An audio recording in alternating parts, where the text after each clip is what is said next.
ఈ ప్రపంచంలో అందరూ అనుకుంటారు నేను అర్జునుడిలాగా అవ్వాలి అని.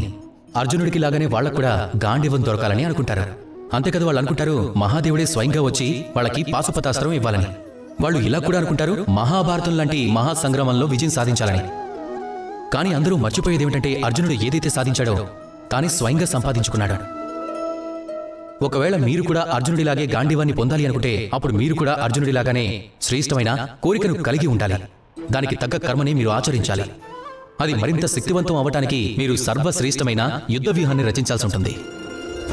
మీ బాణాలు ప్రమాదకరంగా మారాలంటే అందుకోసం మీరు కొత్త కొత్త ధాతువులను వెతకాల్సి ఉంటుంది. వాటి గురించి తెలుసుకోవాల్సి ఉంటుంది. అప్పుడే మీ కోరిక నెరవేరుతుంది. అర్జునుడిగా మారటం సులభమే, ఒకవేళ మీరు వాటిని ఎలా పొందాలో తెలుసుకుంటే. కేవలం కలలు కనేవాళ్లు అర్జునుడిగా ఎప్పటికీ మారలేరు. ఎందుకంటే ఎవరైతే అజ్ఞాతవాసాన్ని గడపగలరో, ఎవరైతే లక్క ఇంటి నుంచి తప్పించుకుని బయటికి రాగలరో, ఎవరైతే ఘోర తపస్సును చేయగలరో, ఎదురు చూడగలరో, అలాగే కష్టపడగలరో వాళ్లే అర్జునుడిగా మారగలరు. మీరు అర్జునుడిగా మారాలి అనుకుంటే కర్మ చేయటం నేర్చుకోండి. అలాగే నాతో పాటు ప్రేమగా చెప్పండి, రాధా కృష్ణ.